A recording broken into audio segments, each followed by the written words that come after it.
I can see on Twitter that Jack is following this blockchain. It's called BRC Chain. And they are already doing sort of these cross-chain transactions between Bitcoin, Ethereum, and Binance. What is the difference and what is the edge of our ecosystem? Very good question. Yeah, so I did follow them, and somebody said that hey, they're doing something interesting. So far, what I discovered looks like it's a smart contract based bridging where you burn or lock up your BRC20 assets, and you actually get something on the Ethereum side, and you cannot go back yet. Um, that's what I have seen. The main difference with what we're doing is we're actually trying to design and produce a fully distributed bridge where no admin keys of the operators can uh,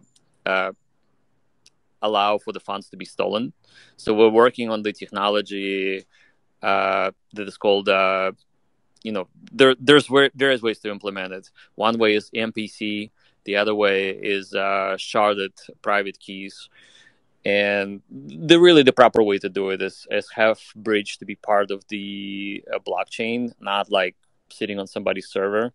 I haven't looked too deeply into the BRC20 bridge to really understand whether they're doing it in a distributed manner. My initial impression was it was just a couple of servers and it was centralized. We're trying to produce decentralized bridge.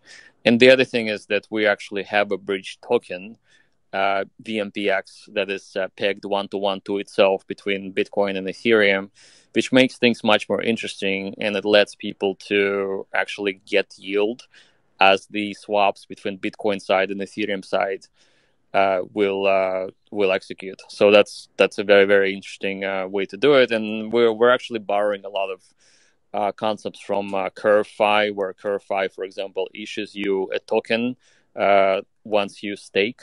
So with the VMPX bridge, you will be able to provide single side liquidity. So you don't have to have both sides. You don't have to have Ethereum and Bitcoin side. You can just have one side.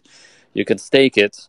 You should be able to get the stakeable token that you can lock up for a time. We haven't decided how much time it's going to be yet, but the longer the lockup of that bridge token, the bigger the amplifier for the yield that you'll get. So very very similar to CurveFi, and for guys that play with CurveFi, they're doing it with the CRV token. So you get CRV and then you can stake it for let's say a couple of weeks to a number of years, and you get the yield amplification.